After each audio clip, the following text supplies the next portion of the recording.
The artwork for Anime Podcasters is provided by GoProKyo. Please go follow him at GoProKyo. Hi guys, and welcome back to a brand new episode of Anime Podcasters. Hotshot and I are about to transform the anime podcasting game. Why is that the case, Hotshot? Because we're gonna be bitching about about each other's picks because we know we're gonna steal each other's picks on this. Yes, today the topic is anime transformations. Yeah, that. Basically, we have 5 anime transformations each, and we're going to list them, and we're going to say what we enjoy about them, and at the end of the show, we'll have 10 transformations, more like 9, because you're probably going to pick one of mine, I'll pick one of yours. It always happens on these list podcasts, but it's okay. Which, okay, can I actually just say one quick thing before we actually get into this? You want to say something on a podcast? How dare you? Yeah, how dare I speak on this podcast of which we speak? Yeah, what's wrong with you? I just find it funny that you watch so much more anime than I actually do, and yet every single time we make a list, you always have problems finding matches, and I can find them like that. I know, right? I think it's a quality over quantity thing, Hotshot. I think it's a quality over or quantity over quality. Wait. That's what I just said. I forgot what word is what.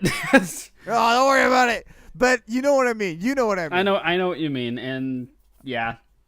Yeah. Okay, so mine are still better.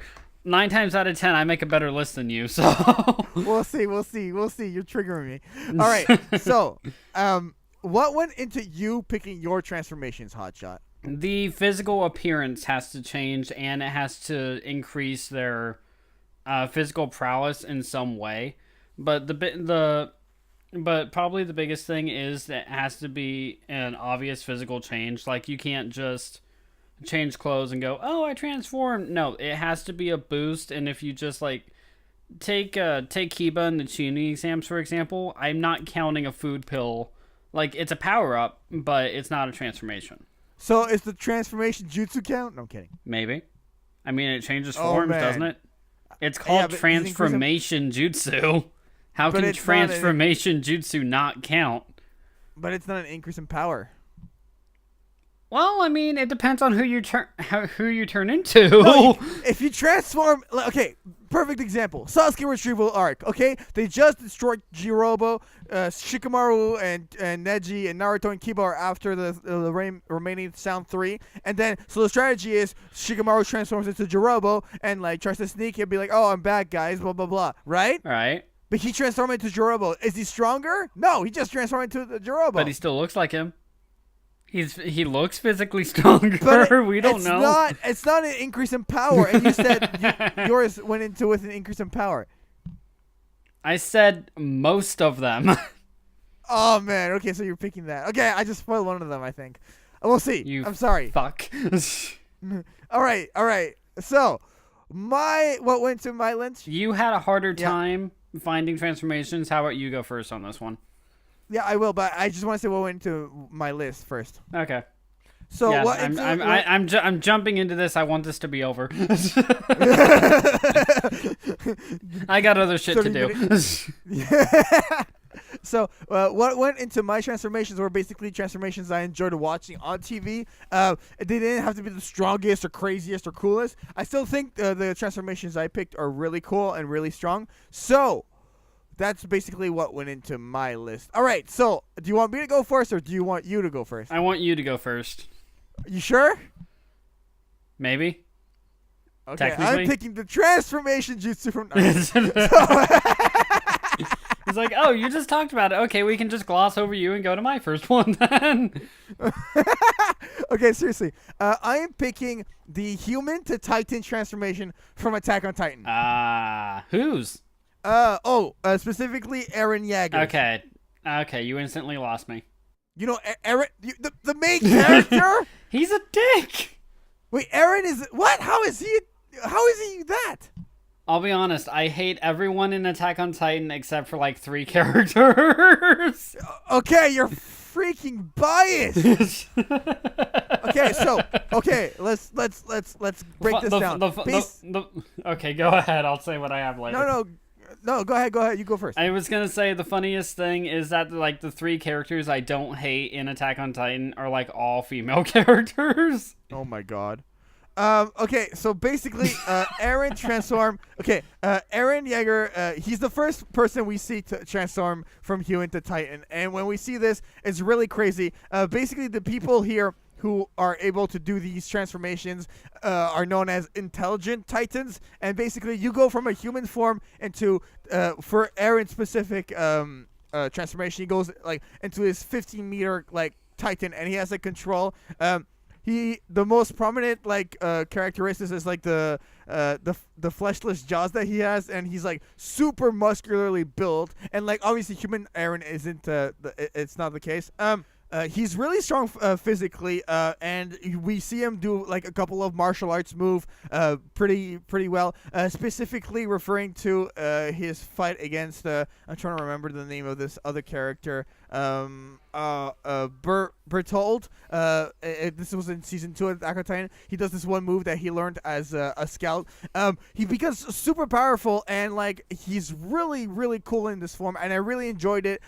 Obviously, we see his fight against Annie in the end of the first season as this Titan. This is a really great transformation in my opinion, and I really enjoyed just seeing him destroy people with it. Have you seen this transformation in action, Hotshot? I've seen Eren's transformation. I haven't seen any of the other ones actually transform into their Titan self. I do like the transformation, like when it actually happens and the aftermath of it. There's just one thing that's always bugged me. Why do you just have to draw blood, or does it have to be like in the web of the hand? Because Eren always bites himself to transform. Yeah, you do have to draw blood. I remember this, but I remember him like there's some moments where he's unable to do so. I think it's a specific I don't remember the actual conditions. It's a specific like set of conditions that have to be met to be able to use this transformation and it work, because there's moments where he's trying to transform and he's just like biting his hand off at this point, and it's just not working. Yeah, I'm just picturing him gnawing at his arm like a trapped coyote or something. Just Why am I not? That's literally happened. That's literally happened in the show. You're literally describing a scene from the show here. No, it's great. God, okay. So yeah, the funny thing is, like, I love the idea and I love the execution of everything on Attack on Titan. I especially love the game, but it's just like getting into it, I'm like, I hate all of you. Why do you hate? I don't understand. I just find it funny. I don't know why, but I do think that's a very good, solid first pick. No, it's a great solid first pick. I think he's really strong, like as a Titan. So Eren Titan transformation is my first pick. Do you have anything else on the matter? If not, please go to your next pick. I will say that in his Titan form, I do love how Eren is actually able to like go full on fisticuffs with actual Titans instead of just like fisticuffs is the word that you choose. Yeah, instead of just like cutting him on the back of the neck, he's actually able to like, come on, bring it, let's go.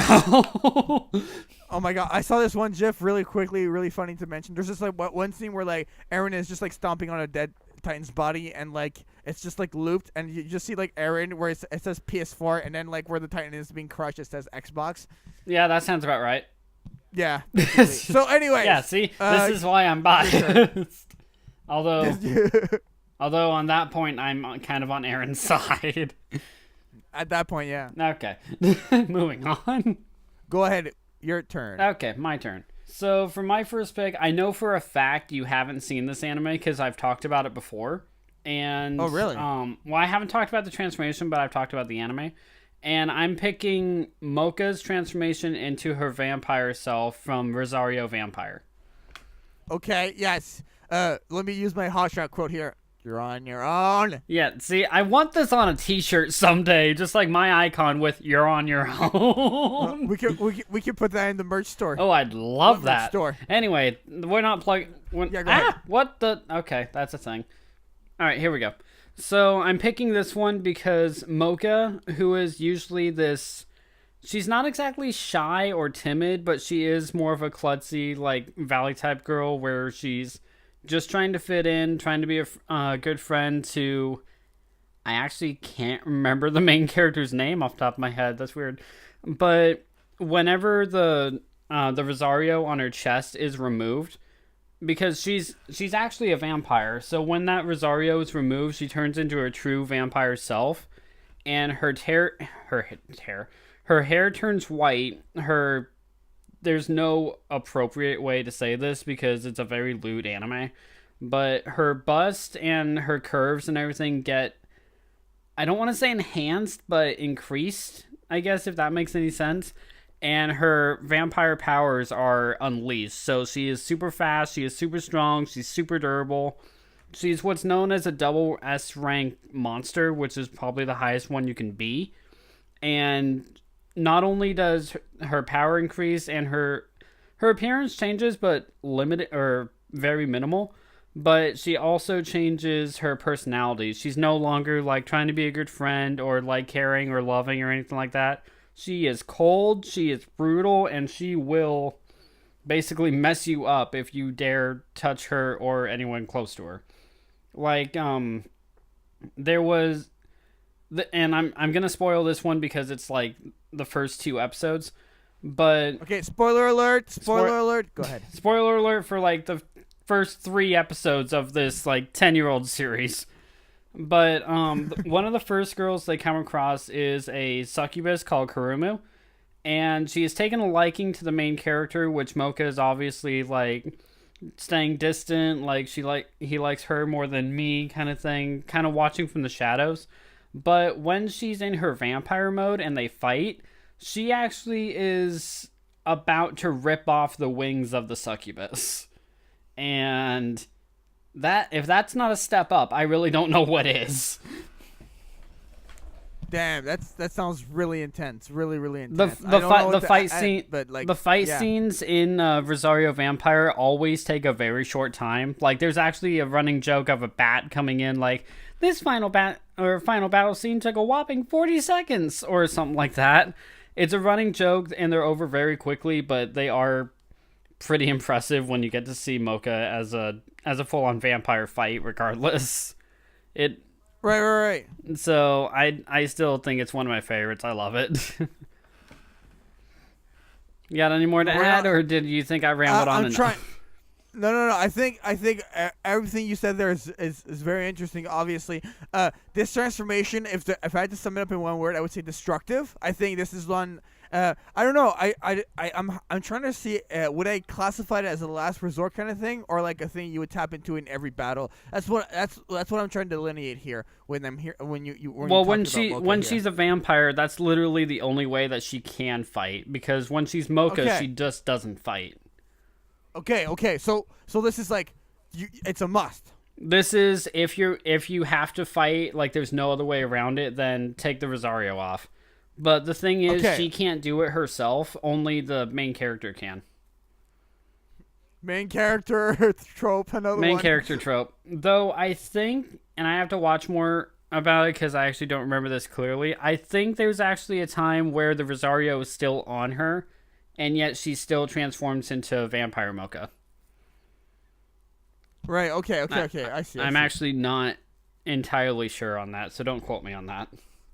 Don't worry, I wasn't sure about time conditions and stuff, so don't worry about this. We're only as good as we get. Yeah, we're leave me alone. All right. You want to go on? All right. To... Yes. Okay, so you picked Eren and I picked Mocha. Who's your second? I am picking from Naruto the Curse Mark transformation. I really enjoyed seeing this transformation. Specifically, I'm taking Sasuke getting to Sasuke Curse Mark 1. I don't.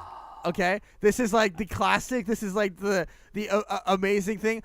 Basically, the way this goes down, Orochimaru bites Sasuke in the neck and gives him a curse mark, and it basically puts him in this coma. And for a few episodes, he's out, and Sakura has to take care of him. And it's been known that only 10% of receivers, if they're compatible with the curse mark, will be able to survive it. Obviously, Sasuke, main character trope, survives it. Yeah. And he at the beginning, when this curse mark is first established, Sasuke doesn't know how to control it. He doesn't know how it's used exactly.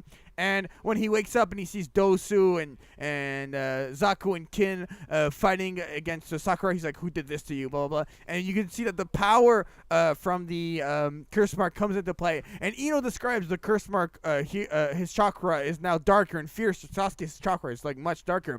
And Sasuke has all this power, and we can see that literally his physical prowess is boosted incredibly here. Zaku strikes him with a sound blast, which travels at the speed of sound, and he's able to move out of the way, grab Naruto and Sakura, and get behind Zaku and knock him down with the abilities of this curse mark. So, like, this physical ability that this curse mark provides obviously increases your power. And obviously after that we see him starting to be able to control it when he's in his preliminary round fight against I forget the other guy's name, but he can like drain people's chakra, and he does the Lion's Barrage. Like when he's doing the Lion's Barrage, the curse mark is like activating again. He's like, "No, you're not going to control me," and he steals it. So he manages to control it. I just find his transformation there really cool, and I wish we'd seen more of it. Like the only times we really see it in action is when he's fighting against those Sound Ninja.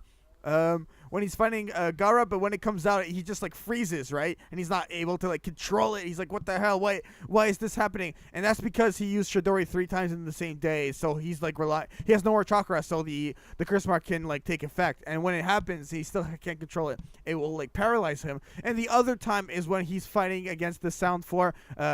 And they're trying to like convince him that he's not strong enough, and they show him they can go to the second stage. And obviously second stage is a whole new story, but that's not my pick. So curse mark is like a classic from the Forest of Death. I rewatched the Forest of Death recently. It was so good, and it was like one of those things where I just had to rewatch it. I really enjoyed this curse mark for all intents and purposes. Like it's a great transformation in my opinion. Evil but great.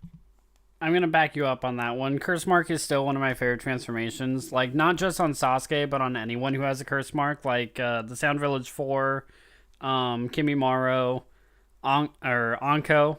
But I don't think we ever see hers actually take hold.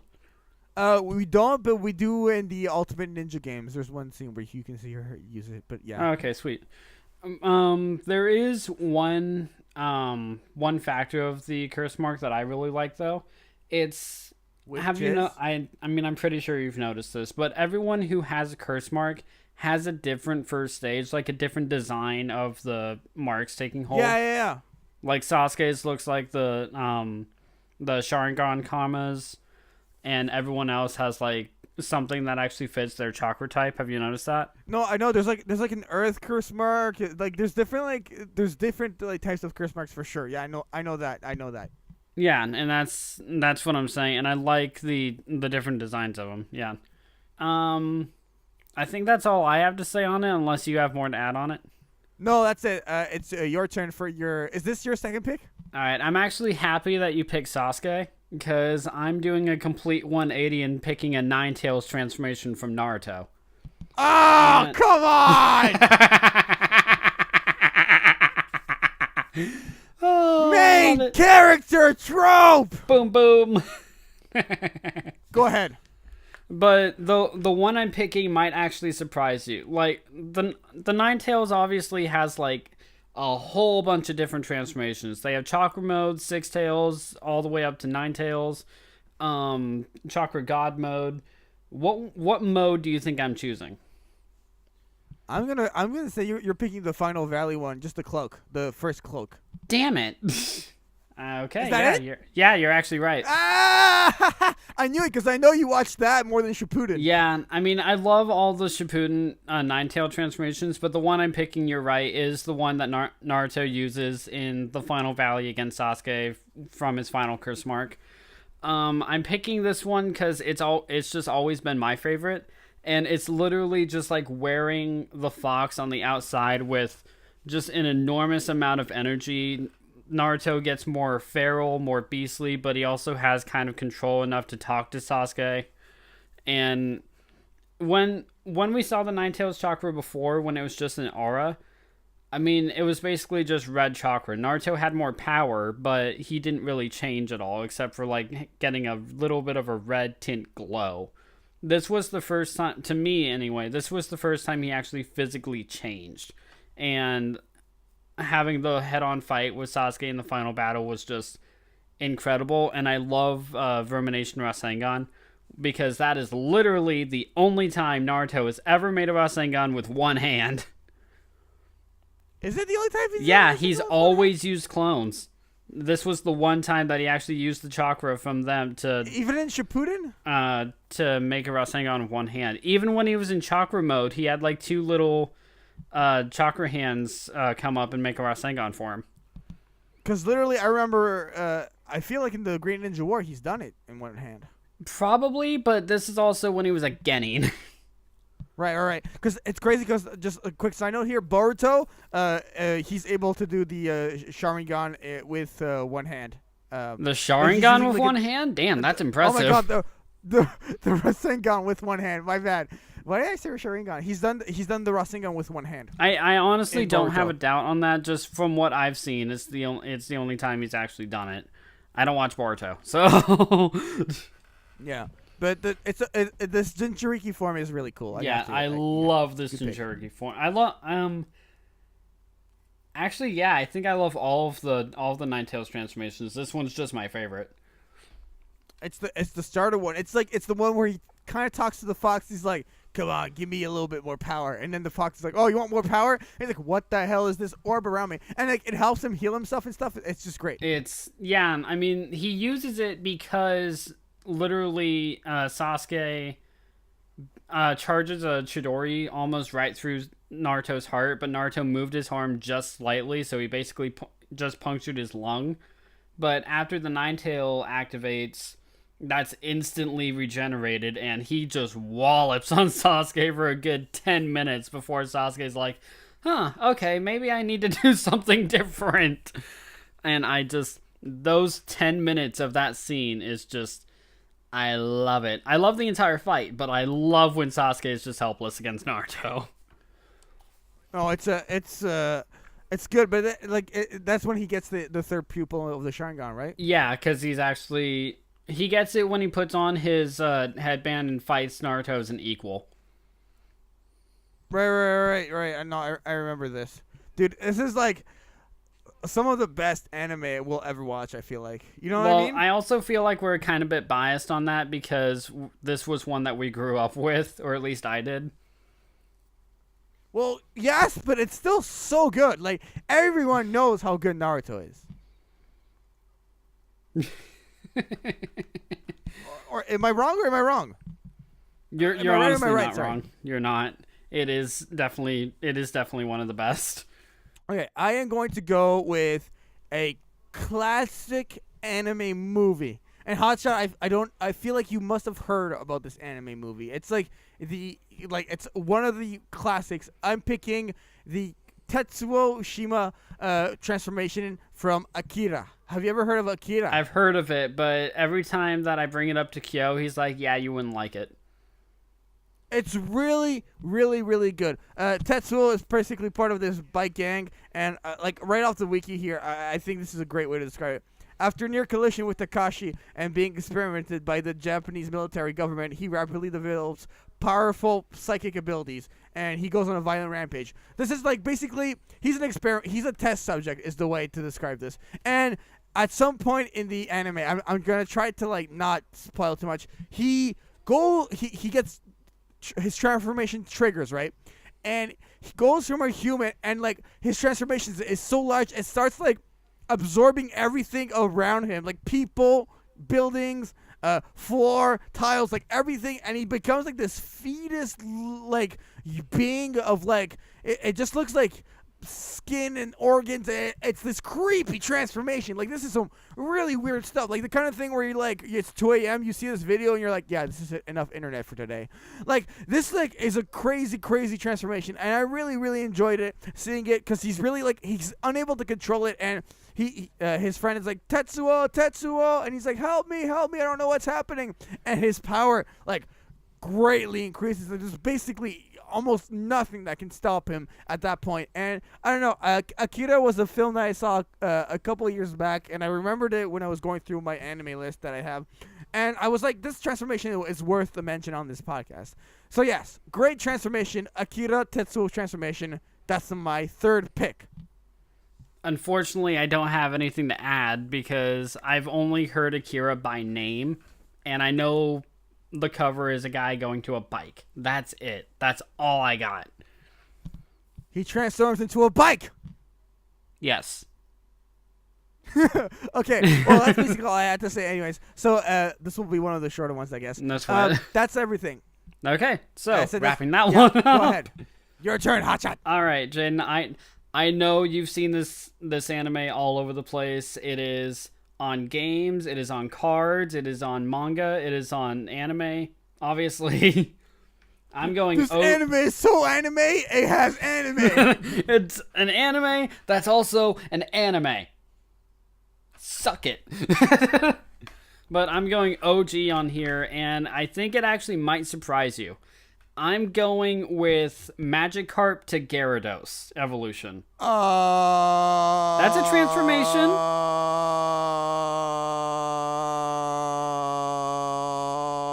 Oh my god, that's a good pick.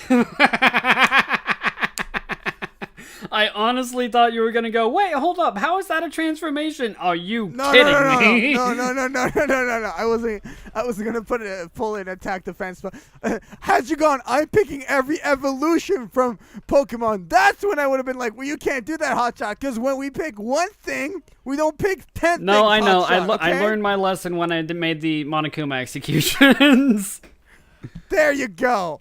Link to that podcast down below. Always plug.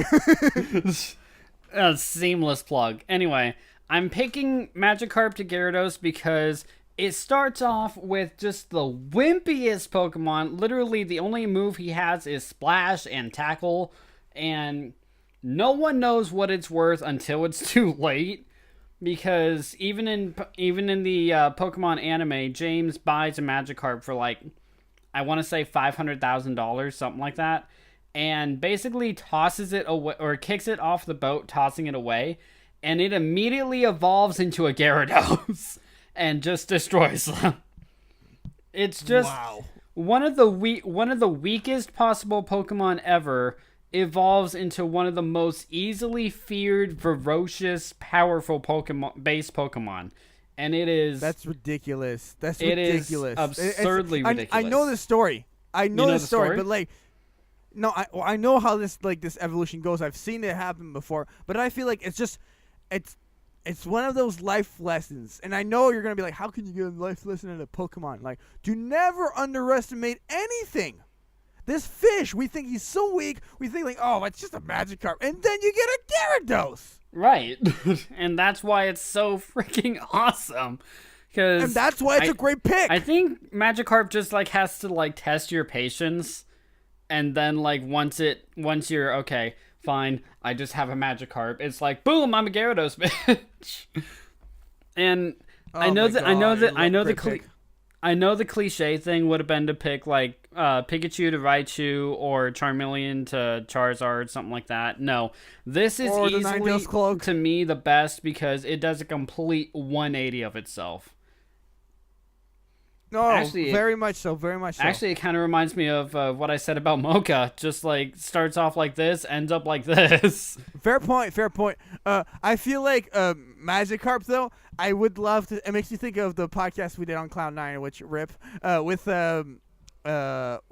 Retro, and he was saying how he would bring his Magikarps to level 100 instead of like evolving them into Gyaradoses. But like, no. Like, don't be a retro. Retro, like, buddy, we love you, but you're Pokemoning wrong. You're Pokemoning wrong. You need to make that Magikarp a Gyarados, and then you need to pull up and just impress everyone in town. Or on the sea. It's like, boom, I got an army of Gyaradoses and one Snorlax. Fight me. Oh my god. And you just... What's your favorite thing about this transformation if you had to, like, pick one of them? I'm actually really curious. If I had to pick one... Literally just probably the power, because it's basically just a flopping fish turns into a god of the sea. Like it unlocks a whole bunch of moves, unlocks a whole bunch of power, unlocks a whole bunch of size. Just it is noticeably like if you do what James did and kick your Magikarp over the boat, it is instant regret. You're just like, oh, fine. I do see that in the game Pokemon Conquest, you have two other moves. Just really quickly, Mood Maker, which increases nearby allies' energy. That's cool. And then the other move is Decoy, which the Pokemon can act as a decoy, attracting enemy attacks. I feel like if you hit a Magikarp enough, like if you throw it into battle enough and it gets KO'd enough times, it's just going to get tired of it and just evolve. Like, okay, you know what? I'm done with this. Okay, I'm confused here for something, though. Actually, theory. Maybe that's actually where all of Gyarados' power comes from. You use Magikarp in battle and it constantly gets KO'd. All of the attacks that it's been hit with over the years, that's where its power comes from. No, it has that same thing where, like, if it nearly dies and, like, gets healed, like, it will increase its power. So what you need to do is just, so like, Magikarp's a Saiyan? Actually, that would explain a lot. Super Saiyan Gyarados. It starts off as Yamcha, ends off as Super Saiyan Blue. See what I did there? Yes. You went from the worst to the best. Get it? No, get it? Because Gyarados is blue. Oh, wow. Okay, I just got and that. And Magikarp is orange, like Krillin's gi. Or Yamcha's gi. Yeah, I see. Or Goku's gi. We all wear the same one. I get it. But like here, like I just want to like talk about this real quick. Like the base stats for Magikarp, apparently like his highest stat is his speed. That's like, explain absurd. that to me. Well, like he has 80 speed from 76 to the maximum being 145. His speed is 80, and then his HP is 20. Anyway, well, at least ridiculous. we know you'll always just have a flying fish come to you before it's your turn to attack in Pokemon. Just like throw like Magikarps at them, like. Oh my god! Just like okay. barb him like in spikes or something. Like tackle what? Tackle again. What? Tackle again. Oh my god! Tackle the trainer. Great pick, dude. Oh my god! Sorry, go ahead. I believe it's your third pick now, right? Or is this your fourth? Third pick. This is your fourth because you started. Fourth pick. What am I saying? Okay.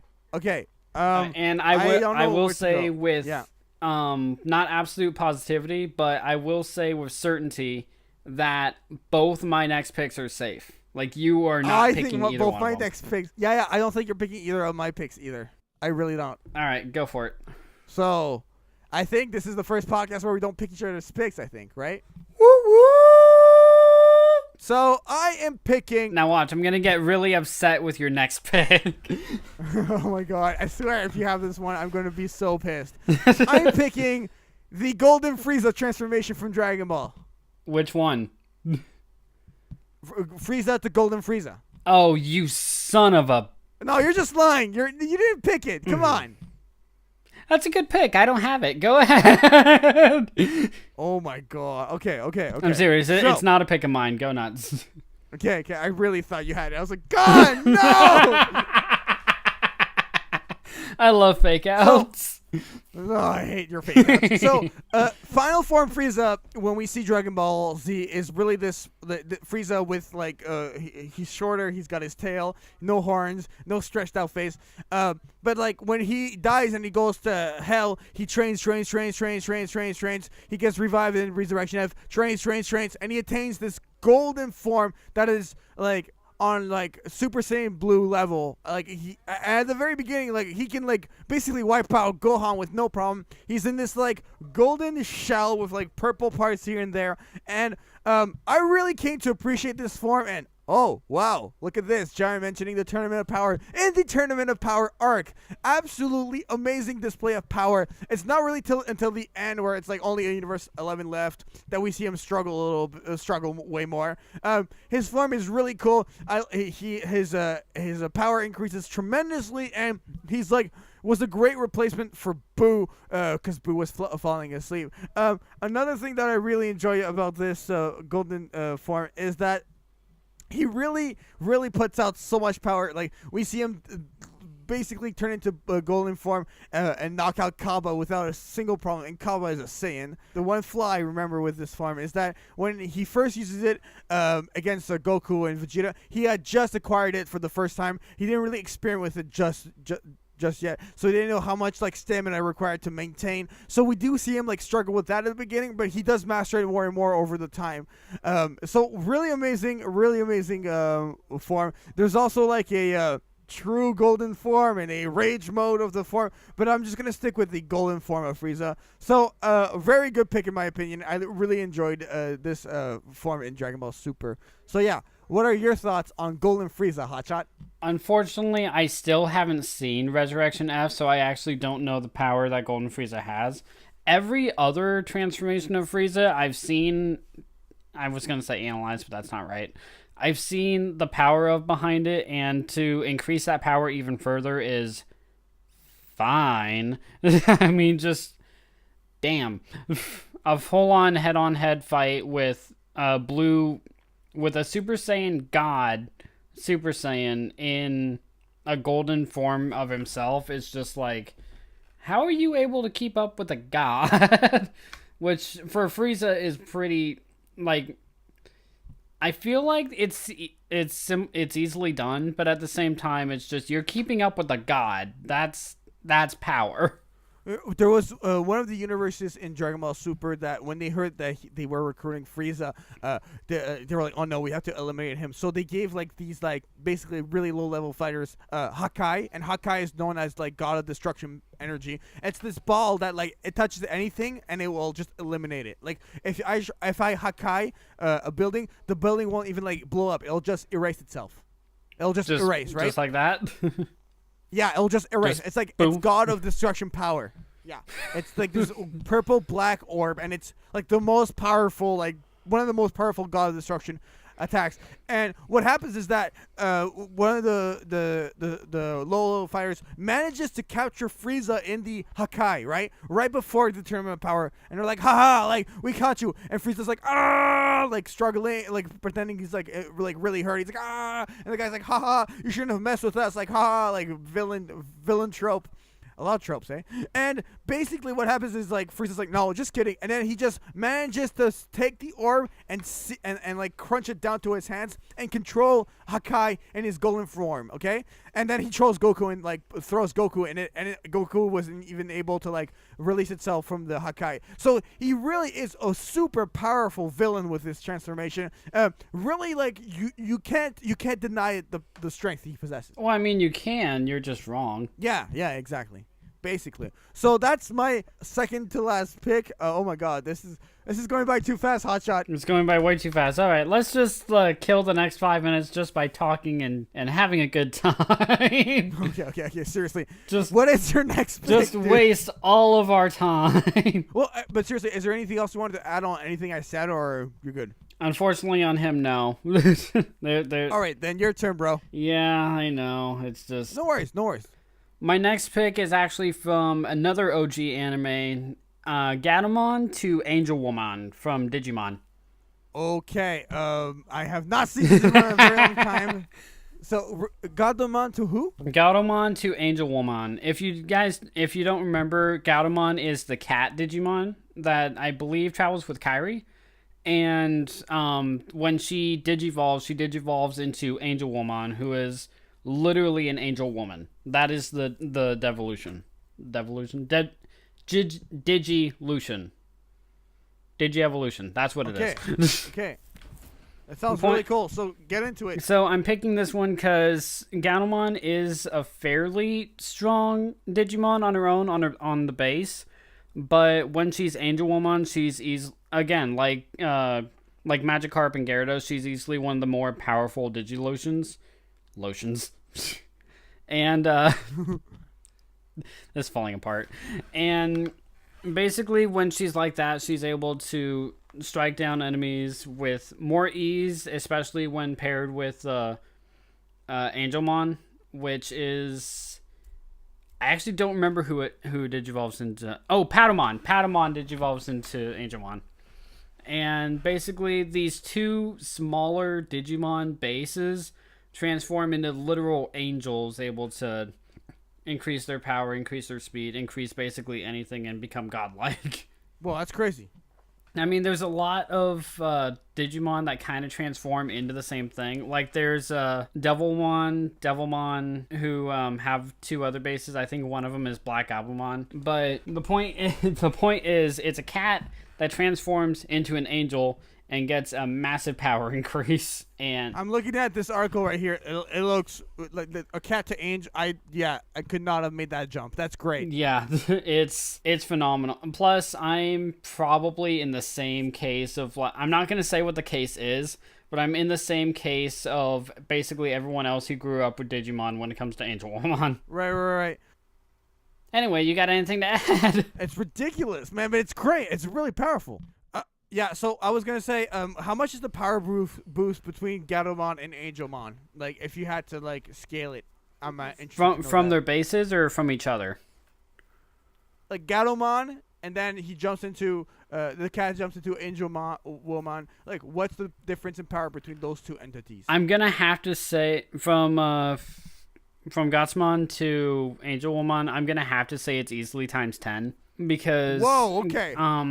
Gajimon, or I'm getting names mixed up because they all end in Mon. She basically just has a jumping kick and a swipe scratch move, and when she digivolves into Angel Woman, she's able to make like Heavenly Light, or Angel Beams. Able to, there's no like actual defining strength because no one in Digimon like actually shatters through like a solid boulder, for example, or like, because they all fight bigger Digimon, and it's kind of hard to get a scale because they never really fight as their base before they fight as their evolutions. Their base is mainly how they travel, but I'm gonna have to say for both of them, it's easily a times 10 upgrade. Wow, that's crazy. For like every stat. Times 10 is actually insane when you think about it. Sounds just intense, and like a times 10 increase is just really crazy to me. Is there anything else you want to add, or can I go to my final pick? You go ahead to your final pick, and I know my last one is cemented. She's fine. Okay, cool. So, yeah, great. Okay, my final pick is from Yu Yu Hakusho. It's Hiei's Giganchi form. So basically, Hiei has this third eye in the middle of his forehead, and his Jagan form is that he turns green, and all these other eyes form around his body, and with it, he increases his physical abilities, and he's able to basically paralyze his enemies and summon dragons. Very, very powerful form.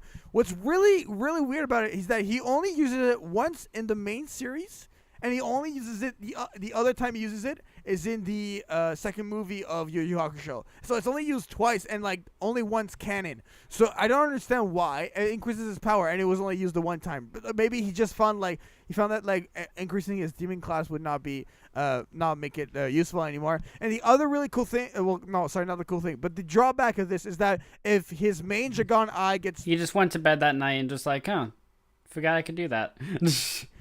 The other really cool thing about this form is basically that if his Jagan eye suffers any type of blindness, if there's like any reflection that goes into it, he gets paralyzed and is unable to use this form anymore. And that's what Yusuke did. He fired that spirit gun into the mirror, and that reflected into his Jagan eye and froze him. So it's a very, very powerful form, but like obviously an immense drawback with that weakness, the eye being in the forehead and everything.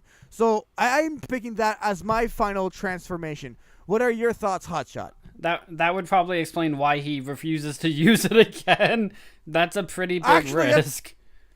That actually makes a lot of sense. I didn't think about that. Yeah, because if you hit that one pretty the forehead is one of the biggest like focal points on the body that you can actually easily hit. So if that gets hit and that gets damaged and goes blind, yeah, I wouldn't use that mode either. I feel like that makes a lot of sense, but like I said, he only uses once in the main series and like the other time in the movie. I don't know. I just really enjoyed this format. I thought it was cool. I thought it was a nice increase in power, and if you like know how to use it properly, like he should have tapped into it, especially when you consider that they have a freaking tournament arc. Yeah, I will say it sounds like a massive power boost transformation, but I think it's actually one that's done well, and not because of the powers or anything like that, but because the way I see it, most transformations should have an Achilles heel. Like, you either you transform into this and use this certain move and blah blah blah happens, for example, or like if they hit what's exposed to you, then this happens. Like, another one is Aang from Avatar, if he gets killed in the Avatar state, the Avatar no longer regenerates and the cycle stops. Like that's a pretty big risk. So transformations like that kind of hit it home for me, and I can actually completely understand why characters would refuse to use it, because that is a massive risk. Like, that is a last resort transformation, I call it. Fair enough. I do think it's a last resort, but it's only used once, so it's not really last resort. But fair point. Okay. All right, Hotshot. Your last pick, bro. Make it good. Make it good. Make it good. Oh, in my opinion, this is the best. Oh my god, you're picking the sexy jutsu. Oh my god. Damn it! Why do you ruin surprises? You're ruining it. I can't. Is that really the final pick? No, there's something else. No, it's not. It's not the harem jutsu. No, it's not the harem jutsu. I'm not gonna fake you out twice on the same thing. I don't know what to think anymore. It's from an anime / game that you've never seen, never played, but I've talked about before. Okay. My stress levels have lowered immensely after that sentence. Okay, cool. All right. Go ahead, Hotshot. So this transformation is from Hyperdimension Neptunia. Pick any of them. They're in all of them. And this transformation is from Neptune transforming into the goddess Purple Heart. Now, the reason I'm picking Neptune, and I know she's the one that I've talked about before in our Heroes podcast and another podcast, but I'm picking her because her personality and her body type change immensely, and as does her power. Because the goddesses in Neptunia, when they're fighting in base forms, they really only have basic weapons like a sword and everything, and basic skills with those weapons. But when they're in their god mode, they have increased technique, increased speed, increased power. Neptune, especially, her personality does a complete 180. Usually, when Neptune is Neptune, she's very casual, very laid back, very procrastinating, like, I don't want to do anything, I just want to play, like that kind of thing. She'll put off all of her work, she'll put off everything else and just mess around the entire time. When she transforms into Purple Heart, she's very mature, very kind of motherly-like. She's very down to earth, very down to business, and she still like plays around a little bit, but kind of in a teasing, like, oh, this happened, like that kind of thing. Like, her tone is very soothing, I guess you could call it, and she toys with them, but not in the sense of like, haha, you're evil, or anything like that. She's very calm, very collected, and very wanting to get things done, and her power also increases immensely. Physically, she changes because Neptune is very petite. Like, when people see her in public in Neptunia, they always think that she's either still in school or young enough to be in school, since she's a goddess, so they know she's not. But when she transforms, again, like what happens with Mocha, her curves increase, she actually gets a bust, and it comes with a basically skin-tight costume. I'm sorry, I can't really make this up, but that's how this transformation goes. And her power just... You're sure you're not picking the sexy jutsu? Well, I mean, technically you could call it a sexy jutsu, just another universe Yeah, exactly. form. That's what it's sounding like. Yeah. Anyways, keep going. Sorry. And her power increases immensely, her techniques increase immensely, and it all derives on the faith of her people. So basically, if you have enough shares or have enough faith, you can transform into your true goddess self and be the defender your city needs. But Neptune, the main reason I'm picking Neptune is because some of the other goddesses do it just to show off or just to keep up appearances or do what they need to do. Neptune literally only transforms when she needs to. And when I say needs to, I mean like when her city is in danger or when her friends are in danger.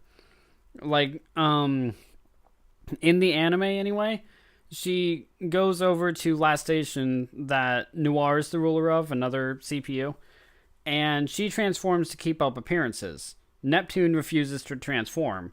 Then, as time goes on, Noir gets in a tight spot with, I want to say, a dragon, and the only way she's saved is Neptune transforms and saves her. And it's not a last resort transformation, because it is the only way that she can actually really fight and get things done, but just the timing of that transformation really drives home for me. I mean, timing is an element in transformations that I really enjoy. It's like, oh, it's do or die, and then they transform right when they need to. Please tell me you said timing is everything. Timing is a great element, I think. Like, whenever, like, it's a clutch moment and you pull out the transformation, or you just pull out any, like, power-up that you need in that moment, it's really, really fun. Those moments, like, just intensify the action and just the storyline in general, in my opinion. Yeah, I get you, and I completely understand, and I completely agree with that. Like, transformations as a whole are meant to give you the upper hand in any kind of fight. Or that's what they should be meant for. Like, they shouldn't just be for appearance. They shouldn't just be for, like, if I use this, I'll die. Like, no. They should be, use this, get the upper hand. I mean, obviously, there should be some kind of drawback, but not so substantial that you'll never use that transformation again. Fair enough. Very good point. All right. Let's start closing out the podcast. We have had all of our transformations. A reminder, what are my transformations? They were the Titan form from Eren Yeager, the Curse Mark for Sasuke, the Tetsuo transformation from Akira, Golden Frieza from Dragon Ball, and Hiei from Yu Yu Hakusho. What were your transformations, Hotshot? My transformations were Mocha to Vampire Mocha from Rosario Vampire, Naruto's, I guess you could say, Fox Aura from the final battle from Naruto. Jinchuriki cloak, I guess would be. I guess so. Not sure. Magikarp to Gyarados from Pokemon, of course. The Angel Woman Digi-Evolution from Digimon. And Neptune to Purple Heart from Hyperdimension Neptunia. These were all our transformations. A few honorable mentions I feel like we need to mention. Obviously, the Super Saiyan is a great transformation. Of course. And we didn't put it because it's like literally it's the one that everyone mentions, and like it would be such an easy pick. Another one I thought of, yeah. Which we actually made a rule to not discuss that one because it was so iconic and so well known. Wait, we did? That we just didn't want to include it in our actual picks. I mean, I feel like it was just like an understanding, not like a rule. Yeah, well, understanding, not, yeah. Okay, I used the wrong word. Bleh. Yeah. I was like, did I make that rule? It's like, okay, here's a rule. No Super Saiyan. Okay. No Super Saiyan rule. Yeah. You just make it. You just make it a rule. I feel like it wouldn't work because like the podcast logo was a freaking Saiyan pod. That's actually true. I always forget about your logo until I see the actual video start. Another one I wanted to mention really quickly was the gates from Naruto. I feel like that's a really good transformation that we should have picked, but we didn't. That's a good honorable mention. Okay. I actually have one. Do you have any honorables? I actually have one to bring up real quick. Actually, two for real quick. Unfortunately, I don't have a whole lot of information about either of them. I just know about them. From Bleach, I have the holified Ichigo. Now, again, I don't have a whole lot of information. I just know it's Ichigo tapping into his hollow powers. And it's a hollow pick. My other one is second/third gear from One Piece for Luffy. Oh, I've seen the gears in action. I've actually seen those videos on my Twitter newsfeed and Facebook newsfeed. Good picks, dude. Thank you. All right, so let's start closing this out, wrapping it up. Thank you so much, Hotshot, for being a part of this episode. Always appreciate it when you come on. Always. I'm just a part of the family at this point. You don't make decisions without me about this podcast. This is our love child, and I am the father. Yes, at this point, yes. I do want to give a big shout out to GoProKyo. He does all the artwork for anime podcasters. He also has a website he put out with all of his rates and everything. Great, affordable, cheap rates. Check out his portfolio. Hire him. He does voiceover as well. Very talented artist. GoProKyo is the way to go. GoPro, GoKyo. Huh? What do you think about that? That was pretty good. I think he'd appreciate it, and I just think it's ass kissing. All right, Hotshot. Any final thoughts and / plug your stuff? Go ahead. I got no final thoughts, but here's my script of where you guys can find me. You guys can go ahead and find me on this podcast, of course. I'm in a whole bunch of them on Jaden's channel. You can also find me on my Twitter feed at Caution Ginger. And there's actually a couple other YouTube channels I'm on right now. I'm on mine under Hotshot Ginger. I have nothing up, but I will at some point. And I'm also part of another YouTuber channel that actually just got started called Wolves Pine. We're going to be doing a lot of live streaming stuff, a lot of gameplay stuff. It's me and a couple of really good friends. And even GoProKyo is going to be there every now and again. So go ahead and check us out. I love how you're like, all my friends. Oh, and also GoProKyo's going to be Yeah, there. Kyo will be there and all of my friends. Come on. Include him in the friends. Well, he's not a friend. He's a brother at this point. Let's be real. Okay. Fair. Okay, that's a good way to get out of it. Whew, okay. saved it. So, God, you transformed that one. No, I can't transform. I can just give it a senzu bean and try again. All right. If we transformed your lunch into a great break, or we transformed your boring car ride into a great one, I really appreciate every single one of you guys who listen to the podcast, who leave comments, who listen to the whole thing. Really, like, it's crazy that you guys actually take the time to listen to our silly little list podcast, but it's really fun to do. Thank you for listening to me yell at Jaden for over an hour every single time. I feel like it's more me yelling at you and you going, Fine. Just yeah, basically. Okay, and so where you can find me on Twitter at JaianMusic. My YouTube channel is youtube.com/JaianMusic. My Facebook page is facebook.com/JaianMusic. You can become a patron of JaianMusic as well on patreon.com/JaianMusic. And where can you find the podcast? You can find the podcast on iTunes. We broke 1,000 plays here recently. And by the way, we're almost at 1,100 plays. Like, these podcasts are getting like 50 plays a piece. Oh, fantastic, actually. like this is crazy. Like, I don't know. Should I pull up like I'm thinking? Should I pull up like the country? I don't know. We're like literally being listened to like in like 20 different countries. It's ridiculous. Woo-hoo! It's really awesome. People And like us. Or at least just leave autoplay on. Just like, what's this podcast play? So, and then we're like, oh, they care about us so much. And you can also follow the SoundCloud channel for anime podcasters. It's all for free download on iTunes and SoundCloud. SoundCloud.com/JaianMusic. All right. Thank you all so much for all the support. We really appreciate it. And what should we do for the next podcast, Hotshot? Let's tease them a little bit. What should be the next topic? I think I might have had an idea earlier in the podcast. You know what? I'll do this. Let's do this. I'll make something really interesting happen for you. Other than like those harem animes, since I don't watch any of them, pick any topic, and we'll do it. Right now. Any topic right now?